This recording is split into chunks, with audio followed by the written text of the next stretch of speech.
Hi everyone, I'm Erin. I was born in the outskirts of New York City and was raised in a really small town in northwestern Wisconsin. I'm a college student and most people know me for being studious, bubbly, and outgoing. But underneath these characteristics, there are also struggles. Everyone has their own burdens, and some of us have burdens that perhaps we've been carrying for a little too long, and it's time to lay them down. My personal burden is that I think I'm ugly. I've considered myself to be ugly since I was 11 years old. Until then, I was the outgoing, energetic girl that most people know me as today. But upon entering middle school, that bubbly personality was completely destroyed. I had never paid any attention to my looks until the girls started commenting on them. I began to hold back my laugh because I was told that it was annoying. I became a victim of bullying, and I'm still struggling to recover from that at age 22. I was 11 years old the first time I was told I needed a nose job. From there, I was called ugly and retarded on a daily basis. I had my books thrown across the hallway. I had paint thrown on my new clothes during art class. I had my chair pulled out from under me. And I was told that I was ugly because my chest was too small. I now understand how ridiculous it is to say that to an 11-year-old who still has the body of a child. But middle school is a time where a kid is just learning to accept who they truly are. It's a time where you just want to be accepted by those around you. It's a time when you just want to belong. Now, I don't know a single person who says, gosh, middle school was a wonderful time. We all had our insecurities during middle school. We all had things that we struggled with. The girls that bullied me had their own insecurities. It just came out in very toxic ways. And it never seemed to stop. One girl burst out laughing at lunch and told everybody that it was because she imagined me choking. She also wrote a letter to me saying that I had nothing in common with her or any of her friends, and had some of the other girls sign it and then give it to me. That bubbly, happy girl became labeled as the quiet one. I'd arrive at school at 8:30 every day and wouldn't say a single word until I got home again at 4. I was alone, I was shattered, and I was ugly. My parents told me differently. They raised me telling me that I was beautiful, that I was valued, that God loved me. But I slowly began to drown out those voices of reason because they were my parents. They had to say that. It was in the parent handbook. They were biased. But my classmates weren't, and they were the ones who I wanted to be accepted by, and they were the ones that I chose to listen to. I remember a day in 7th grade when I reached a breaking point. I was once again locked in the bathroom, crying because I was too ugly to go to school.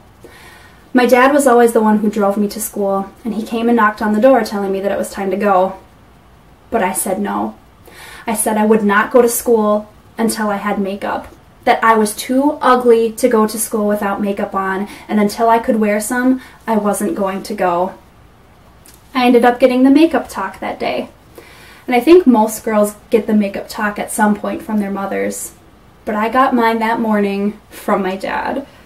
My dad told me, Erin, makeup does not make an ugly girl pretty. And I was shattered. I was devastated. Oh, great, I said, so there's no hope for me then. And my dad said, hear me out. I just told you what makeup is not for. Do you know what makeup is actually for? And I thought, you're a guy, you do? But he said, makeup is for a pretty girl to accent the features that she already has. Your mom has beautiful eyes, which is why she accents her eyes. Makeup is not to create a face that you don't have. It's to accent the features that God has already given you. And until that's your reason for putting it on, I don't want to see you wearing any. And that always stuck with me. And it still does to this day. I wanted to respect what my dad said because I knew in my heart that he was right.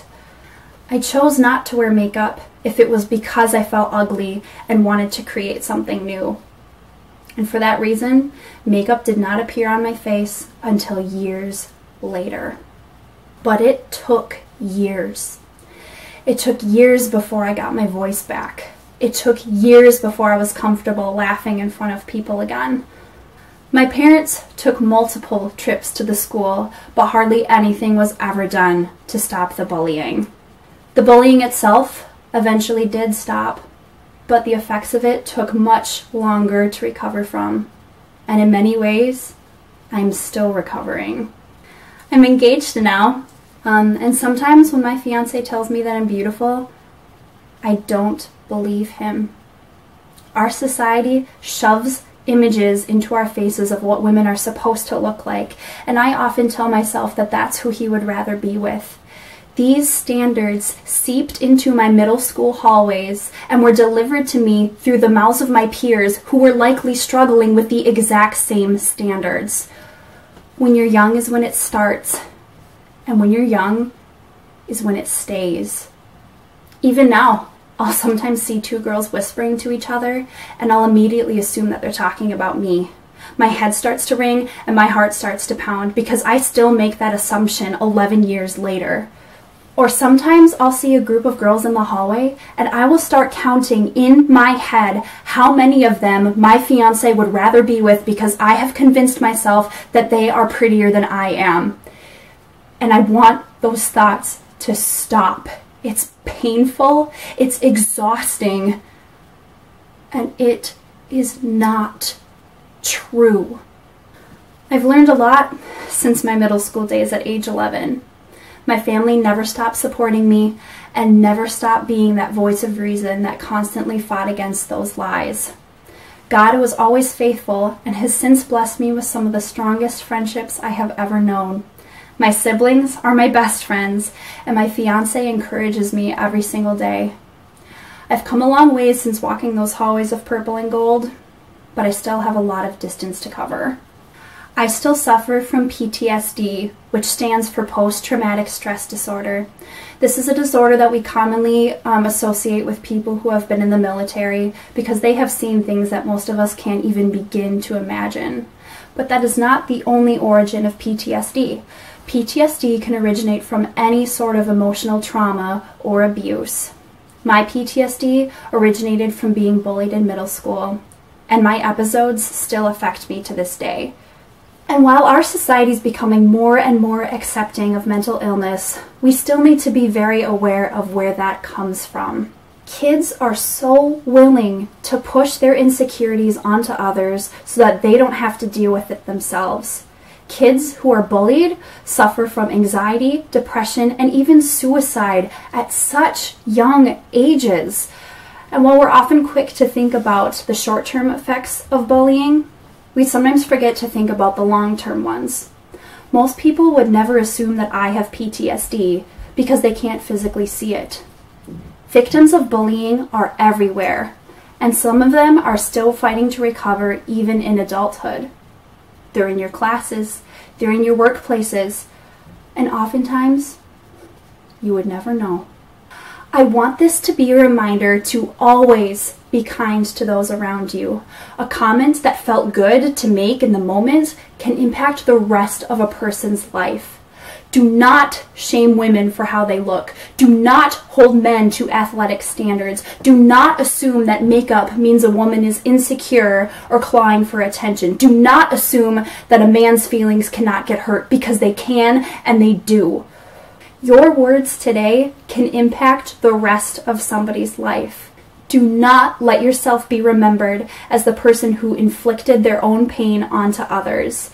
Instead, get help for what you are going through. Reach out to somebody about your insecurities.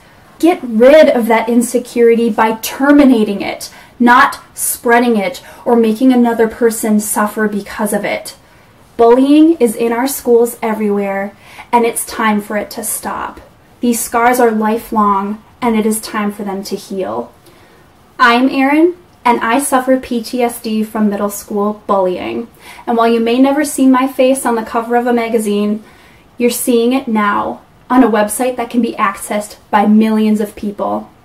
Because I am not hiding in the bathroom anymore, and I am not keeping my mouth shut. My PTSD could have been prevented because bullying can be prevented. Our insecurities need to be killed, not spread. Fight the lies, fight the insecurity, fight those unfair standards, because they do not deserve that type of power.